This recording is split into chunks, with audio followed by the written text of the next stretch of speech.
Hey, Roger Martin here from Billings, Montana. This is Glenn Beck, and he's talking about ex-UN Ambassador Nikki Haley. I always thought this was a very sharp and great gal. And is it your Indian background? Yeah, look, I grew up, we were the only Indian family in a small rural southern town. We weren't white enough to be white. We weren't black enough to be black. My father wore a turban. He still does to this day. My mother wore a sari. They didn't know who we were, what we were, or why we were there. And I remember my mom would tell me when I would come back from the playground after being bullied, she would say, your job is not to show them how you're different. Your job is to show them how you're similar. And it's amazing how that lesson on the playground has played out, whether I was in the corporate world or legislator or governor or ambassador.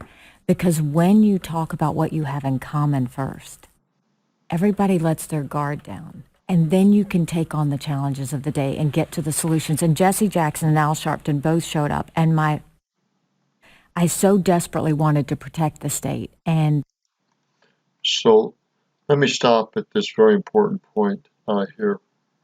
She says start with your similarities and show people that you have similar foundation to work on, and then work off that foundation from there, because if you don't, you're butting heads right off and you'll never get to things that are in common.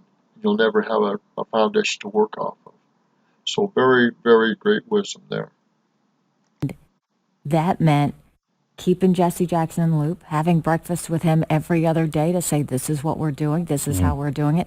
Al Sharpton, I talk about it in the book. I mean, I just yelled at him and said, you're not going to come into my state and do this.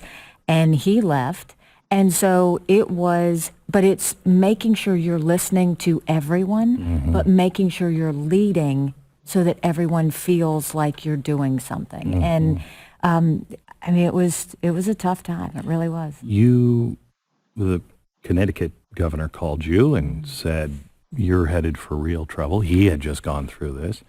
And he said, don't take it internally. Watch yourself.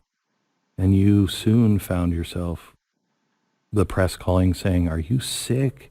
Are you on some new weight loss? You had lost 20 pounds. You had PTSD. Yeah, I'm very grateful for the governor calling, but he called literally the second day after the murders, and he said, I just want you to know that you're getting ready to go through something really tragic and hard, and take care of yourself.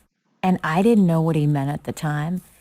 I mean, now, obviously, I know, but I knew too much about what happened in that room where the murders happened. I went to every single funeral. They were all open caskets. I watched family members falling over those bodies in despair.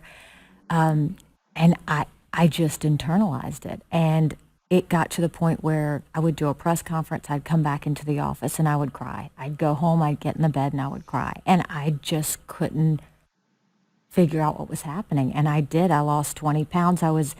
We had my chief of staff and her husband, who was my doctor, came over one night, and I just broke down, and he said, you have all the signs of PTSD. And that made me feel even worse. Because I wasn't one of the people in that room. I don't deserve this. I had This is no not mine. right to feel that way. Right. But that's when I learned that PTSD isn't always direct trauma. It can be from the experiences of everything else. And so I got treatment and therapy, but it was a really tough time and a tough experience. And I mean, really, the only thing left was for me to hold on to my faith, because that's what got me through it. Let's go on here. Hold on.